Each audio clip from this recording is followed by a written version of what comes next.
Point de presse du lundi 6 février 2023. Droit de réponse au journal L'Union. Mesdames, Messieurs, travailleuses, travailleurs du Gabon, chers compatriotes, dans sa parution du vendredi 27 janvier 2023, le quotidien journal L'Union, dans son numéro 14140 à la page 6, a consacré un article intitulé « L'affaire entre les mains de la justice ». Article du journaliste Abel Eyégué, Écoré, qui fait écho à la réponse du Premier ministre, chef du gouvernement, Alain-Claude Bilé-Bizé, à l'honorable Albertine Mangaga Moussavou, lors de l'interpellation du député du PSD à l'Assemblée nationale sur la situation d'incarcération de M. Jean-Rémy Yama. Au regard du caractère mensonger de cet article, visant délibérément à manipuler et à induire en erreur l'opinion nationale et internationale, la Confédération syndicale dynamique unitaire tient à rétablir la vérité dans ce qu'il conviendrait désormais d'appeler l'affaire Jean-Rémy Yama. Mais avant, Dynamique unitaire entend féliciter et exprimer sa profonde gratitude à l'honorable député Albertine Mangaga Moussavou, qui a eu le courage d'interpeller le Premier ministre chef du gouvernement lors de la présentation de sa politique générale à l'Assemblée nationale sur la situation du président Jean-Rémy Yama. Sans équivoque, elle a exigé la libération sans condition de Jean-Rémy Yama, illégalement détenu depuis le 2 mars 2022 à la prison centrale de Libreville, ainsi que sa réintégration à la fonction publique après sa radiation arbitraire. Mesdames, Messieurs, travailleuses, travailleurs du Gabon, chers compatriotes, fidèle à lui-même et surtout sans vraiment convaincre, le Premier ministre a, dans une forme de rhétorique comme il sait bien le faire, nié l'existence de prisonniers politiques au Gabon et clamé le principe de la séparation des pouvoirs, notamment entre le pouvoir exécutif gabonais et le judiciaire. Cette vérité, qui reste sa vérité à lui, ne résiste malheureusement pas à l'intime conviction qu'a le peuple gabonais sur les rapports incestueux entre l'exécutif et le judiciaire, arguant que la justice au Gabon est une justice aux ordres, gangrénée par la corruption. Les déclarations de l'ancien ministre de la Justice, Nkeya, et du président du syndicat national des magistrats du Gabon, Sinamag, ont le mérite de confirmer cet état de fait. D'ailleurs, la majorité des Gabonais pensent qu'en lieu et place des juges d'instruction, nous avons plutôt des juges des instructions. Nul ne devrait pourtant être inquiété, détenu, pour ses opinions. Tel est l'esprit de l'article 11 de la Déclaration des droits de l'homme et du citoyen. Or, aujourd'hui, nombre de prisonniers politiques ne le sont qu'à cause de leur prise de position sur des questions citoyennes et sociétales.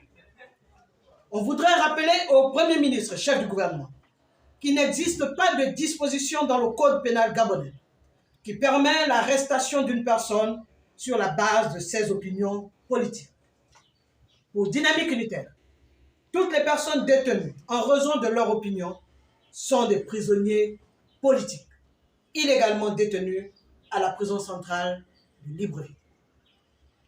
Concernant l'affaire Jean-Rémy Yama, la pertinence argumentaire de ces conseils le 17 décembre 2022 a permis de démontrer qu'au regard des incohérences judiciaires, des sorties de piste de la justice, les raisons justifiant sa détention ne sont pas judiciaires, mais bien politiques, ce qui clairement en fait un prisonnier politique. Je reprends. La pertinence argumentaire de ces conseils, c'est-à-dire les avocats du président Jean-Rémy Yama, lors de leur sortie le 17 décembre 2022, a permis de démontrer qu'au regard des incohérences judiciaires, des sorties de piste de la justice, les raisons justifiant sa détention ne sont pas judiciaires, mais bien politiques, ce qui clairement fait de Jean-Rémy Yama un prisonnier politique. Monsieur le Premier ministre, chef du gouvernement, la détention de Jean-Rémy Yama est illégale en violation de l'article 7 de la Charte africaine des droits de l'homme et des peuples qui stipule, je cite, « Toute personne a droit à ce que sa cause soit entendue. Ce droit comprend le droit à la présomption d'innocence jusqu'à ce que sa culpabilité soit établie par une juridiction compétente, le droit d'être jugé dans un délai raisonnable par une juridiction impartiale. » Comment alors expliquez-vous qu'un mandat de dépôt soit délivré contre Jean-Rémy Yama à la suite d'une supposée plainte de l'agent judiciaire de l'État, plainte dont le prévenu, encore moins ses avocats, n'ont jamais vu copie?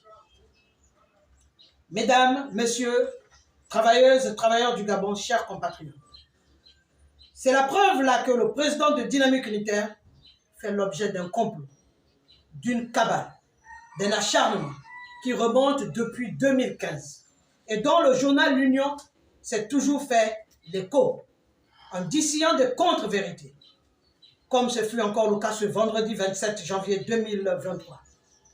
Déjà en avril 2015, ce journal avait indiqué dans ses colonnes, en première page, que Jean-Rémy Yama avait détourné en son temps 3 milliards. Pour répondre à M.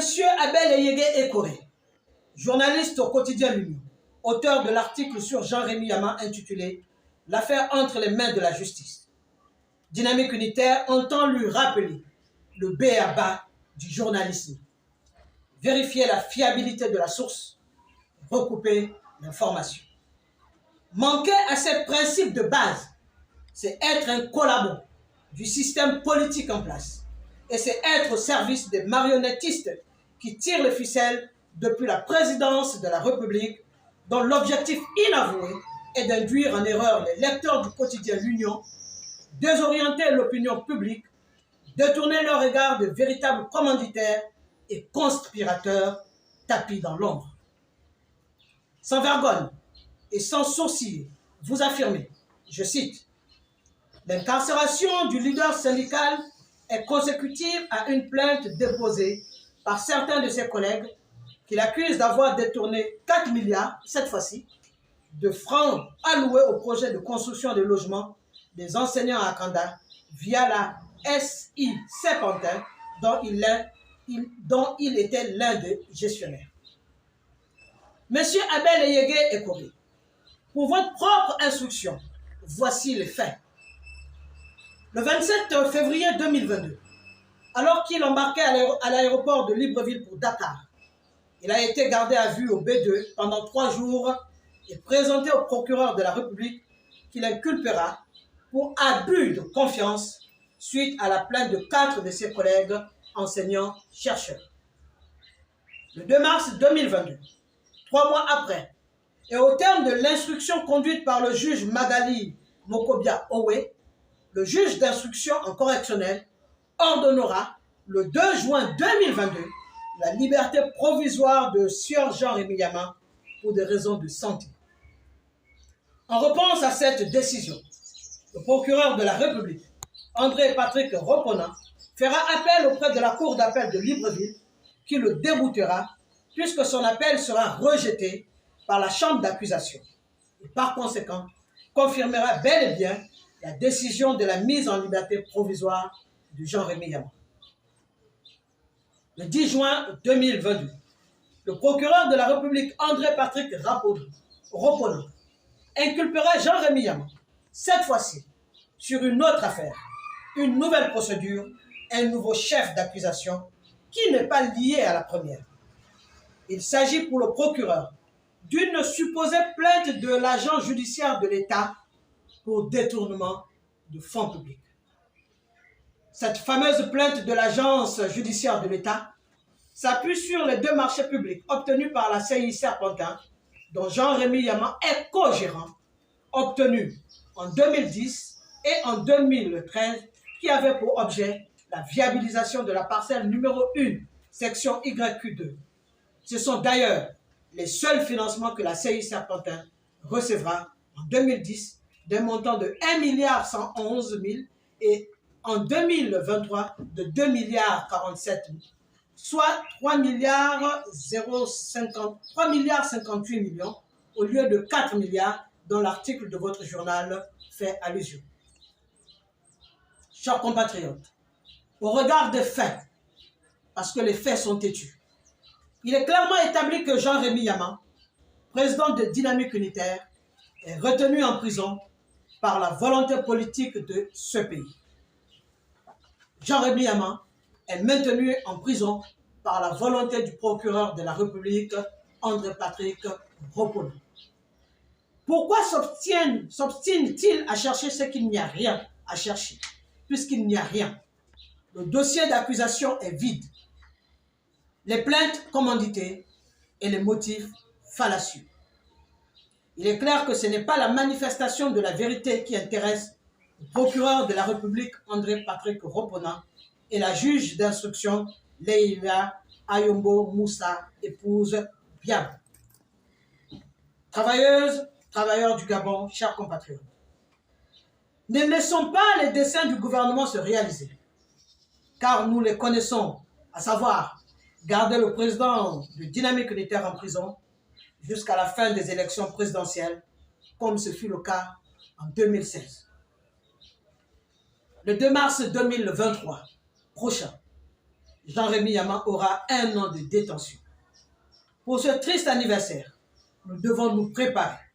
Nous qui sommes restés fidèles et reconnaissants pour toutes les victoires syndicales que nous avons obtenues. Jean-Rémy Yama n'est pas en prison à cause d'une affaire privée.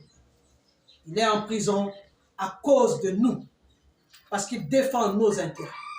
Et l'amour que nous lui portons est considéré comme une menace pour le régime en place. Nous savons, camarades, que vous êtes nombreux, vous êtes encore nombreux à rester fidèles au président de Dynamique Unitaire, Jean-Rémy Yama, et à son combat, qui en réalité est également le vôtre, le nôtre. Il a promis qu'il ne nous abandonnera jamais. Mobilisons-nous alors pour qu'il y ait des manifestations pacifiques d'envergure sur toute l'étendue du territoire et principalement à Libreville pour exiger sa libération sans condition. Face à l'histoire, chacun répondra de ses actes. Ne cédons pas à la corruption et aux intimidations. Restons conformes à notre devise. Bravoure, dignité, respect.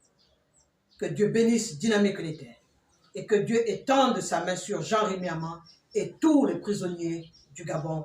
Je vous remercie.